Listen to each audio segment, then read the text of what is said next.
在這片被森林包圍的秘境裡，藏着一個幾乎沒有人類踏足的地方。這裡住着一群精靈，他們與森林共存，也與蘑菇一起生活。準備好和我一起進入這個童話世界了嗎？現在就讓我們開始吧。首先把整個村落的範圍跟地基劃分出來。這個蘑菇村的設定是位於森林的山谷裡面，所以這次的地形高低會有一點複雜。地形高度總共會有6層，現在在做的是第2層地形，使用的是一塊矮牆的高度。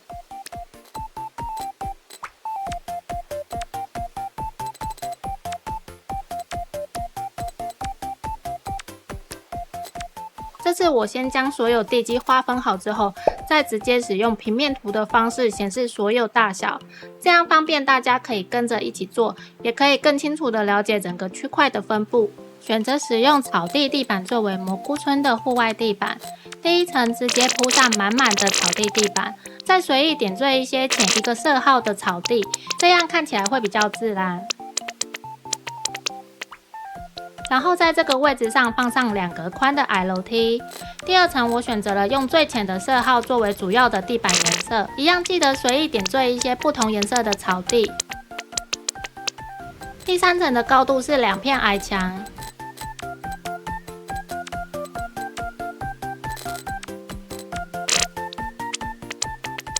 第4層是3片矮牆高。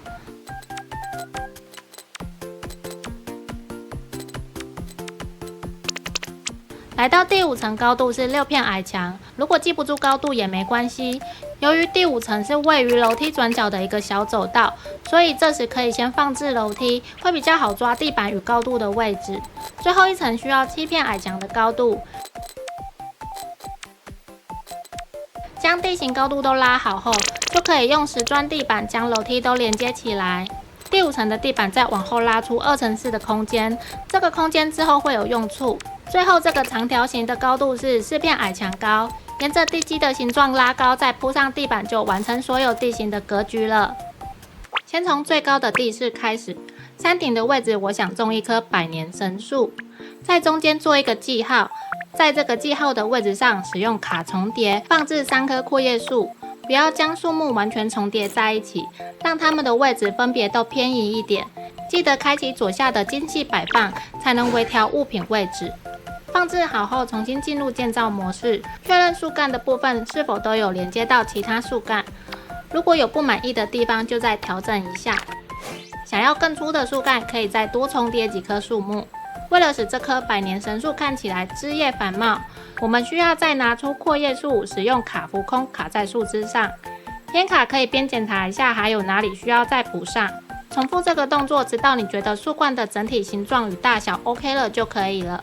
不要忘記移動樹木位置的地板，再手動按一次儲存鍵，移動回去時會與之前放置的樹木重疊。把重疊的樹木卡走到空中，就可以把地板放回去了。既然是神樹，那當然就必須與一般的樹木有所不同，所以我在樹冠裡也卡上許多拼木台燈，可以讓這棵樹散發出奇幻又神聖的氛圍感。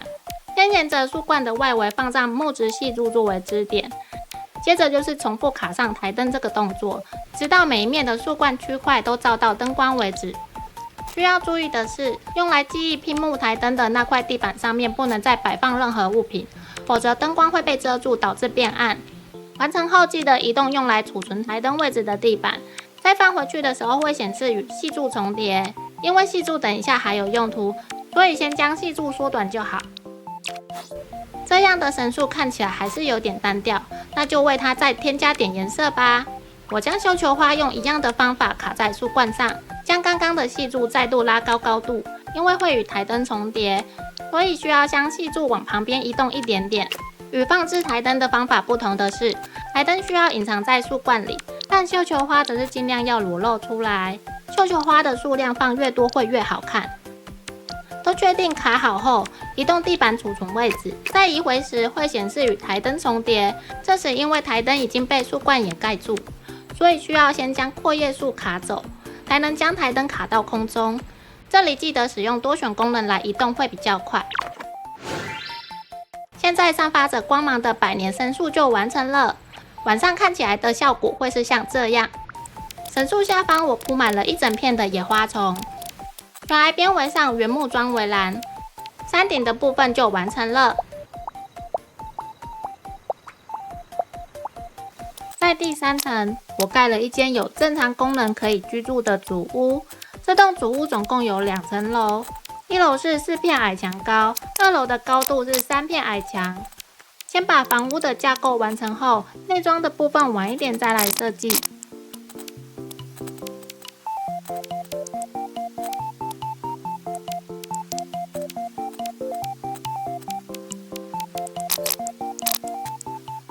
回到第5層的走道，這裡我想規劃一個生態景觀區，七彩斑斕的蝴蝶與昆蟲非常適合這個村落。刪除4片寬的牆壁後，接着從屋子那面的牆壁拉出鄉村牆壁4條，還有樓梯旁的木質支撐柱，將地板與牆壁的邊邊遮擋起來。再來將後面的牆壁與上方的地板暫時打掉，在支撐柱另一面的位置也放上一個支撐柱，這樣的厚度才足夠遮擋住破洞，也比較美觀。接着放上大型生態箱，這邊我放了3個。遊戲中可以在浪花處購買到最多2個大型生態箱。如果想要更多，在家具店也會有幾率出現販售。生態箱需要卡重疊，將它們連在一起擺放。卡好之後，就可以將牆壁跟地板補起來。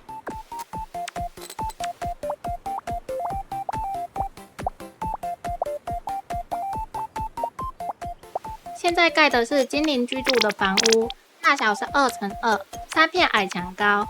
因為這個房子太小，沒有適合的房門可以使用，所以我用拼木塑條窗作為房門。雖然這間房子無法使用，只能算是樣品屋，但身為細節控，我還是在裡面擺放了一張單人床、跟床頭櫃，還有台燈。從窗戶看進去，才不會空空的，什麼都沒有。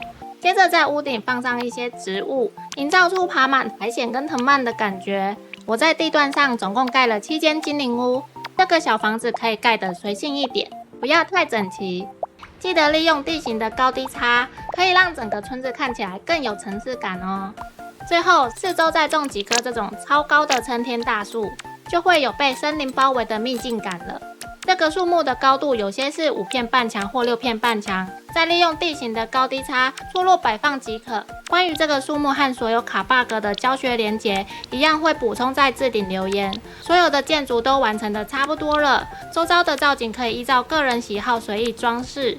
現在就讓我們一起來逛逛完成後的蘑菇村秘境吧。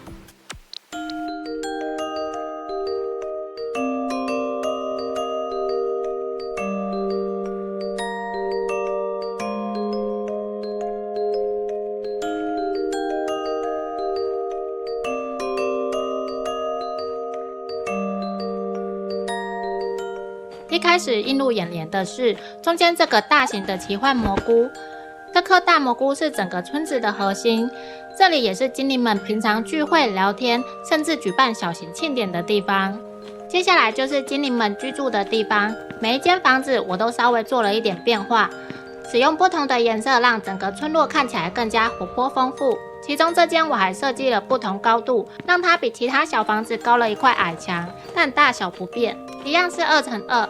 並且讓每間房子錯落分布在第1層跟第2層的地形上，而中間的小路和樓梯我設計的比較蜿蜒一點，避免太工整，營造在自然山谷裡的氛圍感。差點忘記帶大家看一下主屋的內裝，1樓外面隔了一間手工藝的隔間，進到室內是簡單的小廚房，樓梯下的夾層擺放着許多食材雜物。上到2樓，有一個溫暖的壁爐和簡單的臥室，我很喜歡這面窗戶。